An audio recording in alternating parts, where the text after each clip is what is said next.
Notch once said that patents are evil. And I completely agree. You're breathing. Patent. You draw a circle. Patent. You walk the same way I walk. Patent. Or I guess it would be infringement. You get the point, I think. Which is why competition and inspiration should be celebrated, not hindered. That's how Hytale, Palworld, and changes to RuneScape 3 was born. It doesn't matter if you're a big corporation or a small indie game developer like Riot Games. You should be able to take inspiration from whatever and put your own twist to it and be as creative as you can be. I didn't realize this when I made the Brent Rivera joke, but he stole people's content so hard that he got his own Urban Dictionary definition. The reason why I'm saying all of this is because I've recently been playing Hytale, and a lot of it actually. Well, not really a lot, but a decent amount of hours. As I was playing, I couldn't help myself but compare Hytale to Minecraft. Mostly it was me realizing how terrible I am at Minecraft. You might be wondering, how can you even be bad at Minecraft? It's kind of like saying I'm so bad at cooking that I burn water. When I would play Minecraft, I found myself complaining a lot. And honestly, it's just because I'm a big wuss and a baby, and I just don't know how to handle my emotions, so I need my handheld while I'm playing Minecraft. And this is where Hytale comes in. They sweep me off my feet and throw a bunch of quality of life upgrades, and they say, you got this, buddy. Like, look at this example. Look at this chest. All you need to do is click on a button and all the items get organized for you. How amazing is that? Are you tired of running really slow in Minecraft? Are you tired of the slow traversing in Minecraft? Because I know I am, and it's one of the things that I complain a lot about. Actually, it's not something I really complain about, but now that I'm playing Hytale, now it's something that I complain about. But take a look at this. I've got these daggers, and you know what these daggers can do? They can do a special attack move, and it lunges me forward. I don't know if this was the developer's intention for it to be used as like a way to travel faster, but it's what everybody's using it for. I am speed. Hey, you want to see something cool? Look at this.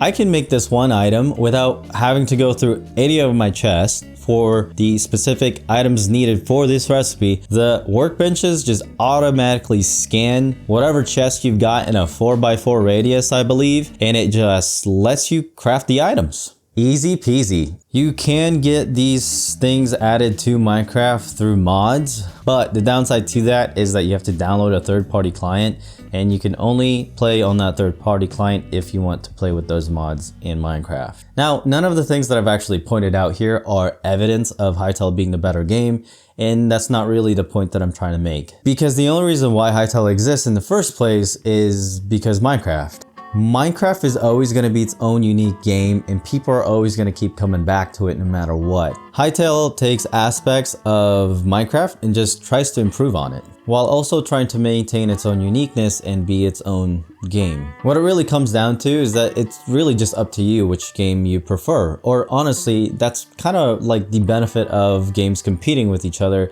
is that we get options. So you can either play Hytale or you can play Minecraft.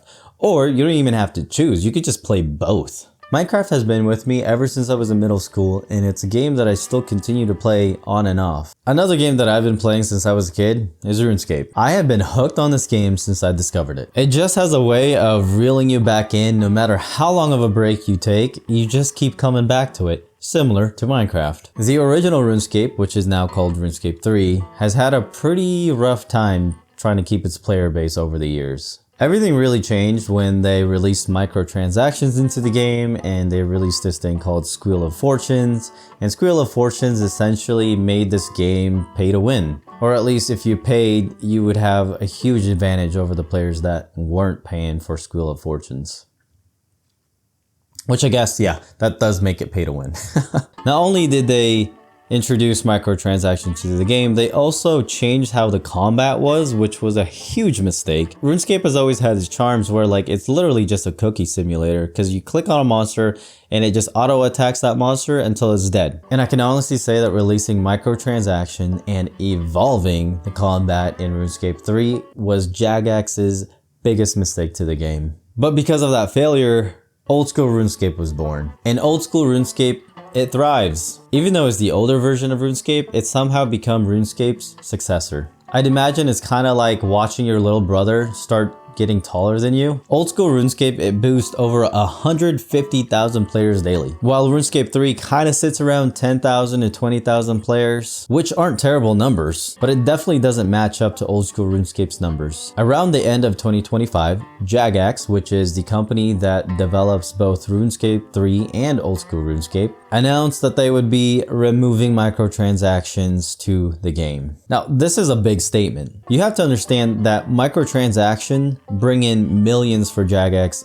every year. It's ridiculous, and honestly, it's kind of just unbelievable considering that they only have 10,000 to 20,000 players. All those whales are just throwing money at Jagex's feet. In this definition, it says it makes him, her ultra powerful and godlike, which then I came across this guy.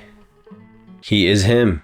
Along with removing the microtransactions, they also plan on removing all the items that the microtransactions have brought into the game over the years, which is a lot. Another thing that they're removing from the game is Squeal of Fortunes, and similar to microtransactions, Squeal of Fortunes has brought in a ton of items to the game, items that boost your XP rates and overall just give you an unfair advantage over players that don't spend their money and throw their money at Jagex's feet. And another thing that RuneScape 3 has struggled with over the years is their graphical theme. They always come out with new areas, and it seems like these new areas always have like a different theme in the graphical work from the other older areas, so it's kind of just like strange. Okay, so I was running around RuneScape 3 trying to find these inconsistencies that I was talking about, because I know I've seen them myself before, but as I was running around, I really couldn't find anything. But I do want to point out that I'm free to play, so I don't have access to all the locations. But then I found these trees.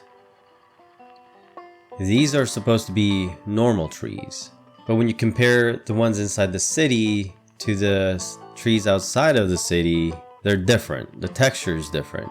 And for some reason, the trees inside the city, they kind of sway, but the ones outside don't at all. They don't move. And I did find it odd that inside the city, the normal trees sway, but no other trees sway or move in any way at all. Just the regular trees. Inconsistency. And I tried looking up why these normal trees have movement to them, and I really couldn't find any reason. So I guess simply because they wanted them to. And overall, just game integrity changes that they plan on releasing throughout 2026. And I mean, this is such a big moment for RuneScape 3, and potentially we're seeing RuneScape 3's redemption arc. But the only reason why this is happening is because of the success of old school RuneScape. And I gotta give some credit to Jagex, because to choose the betterment of your game over profits is an amazing thing to see from a developer. Because the next two things that I'm about to talk about is what happens when a game studio decides greed over innovation. What happens when a game you decide to compete with decides to ruin you? That's exactly what happened with Palworld. If you don't know what Palworld is, it's basically Pokemon with guns. Now, I haven't actually played the game, but I've heard from other players and people that I talk to that this game is really fun. Now, you think with the success of Palworld that Pokemon would use this as a way to innovate themselves. No, that is not what they decided to do instead. The setting of Pokemon ZA is in a city. And those buildings, what even are those? They saw Palworld as a threat, and so they decided to try and take them down. There are 3 patents that Nintendo claims that Palworld infringed on. Wait, that's number 2. There we go, that's number 3. And this is where it gets kinda dumb. So the 3 things that Nintendo said that they infringed on, the first one was the capture mechanic. And the second one is when you throw a ball, it summons a creature. And the third is the transition from ground mount to flying mount.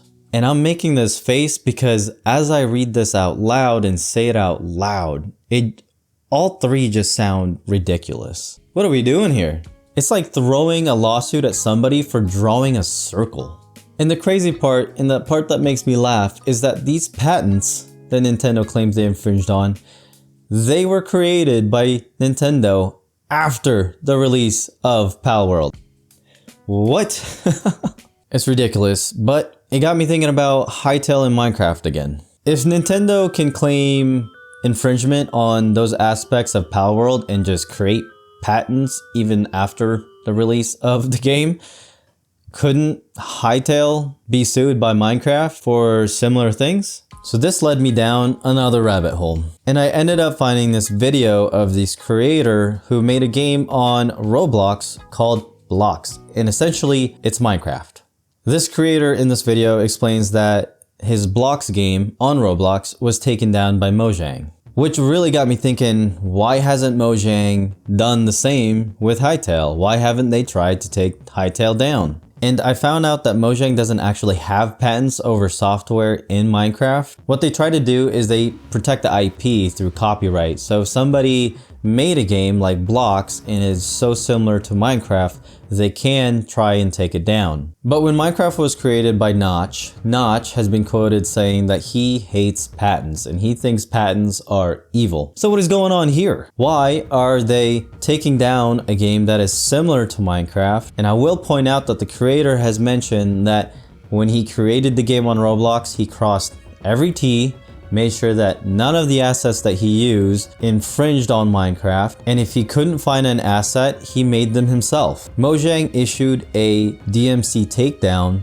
which Roblox has to act on and take the game down. Roblox did mention to the creator that he could try to counter the claim, because get this, the claim has no evidence that the game infringed on Minecraft at all. Their only claim is that it looks too similar to Minecraft. So it wasn't because they found assets that he stole from Minecraft and used it on this game, or code that he stole from Minecraft and used it on this game. No, simply because it looks like Minecraft.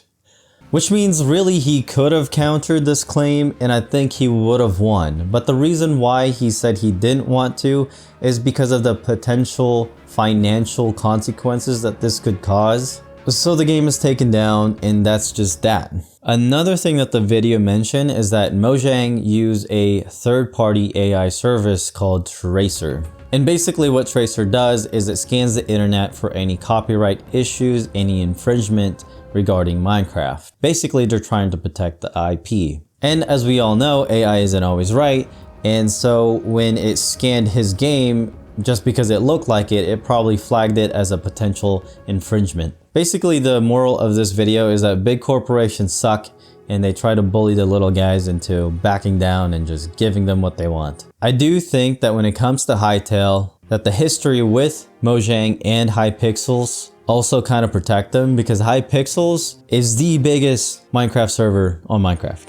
Also, before Hytale was released, they were backed by Riot Games, so if there was any legal issues, it's already been squashed. It's unfair, it sucks, because basically big corporations are just bullying the little guys because they know that the little guys can't do anything about it. I'm sure a similar situation could have happened with Pocket Fair, but with the success of Palworld, they're able to fight this.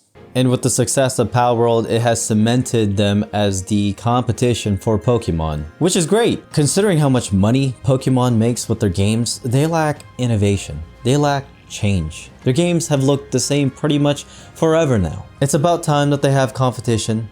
Competition that hopefully forces them to innovate. It's kind of like Ash refusing to evolve Pikachu. Brother, it's time. And basically how Hytale evolved from Minecraft, Hytale is essentially just Minecraft 2 with a lot of mods. RuneScape 3 choosing to do things a little differently because their little brother is getting taller than them. Who knows, maybe we even get a Pikachu with guns. Remember kids, patents are evil. Stay creative.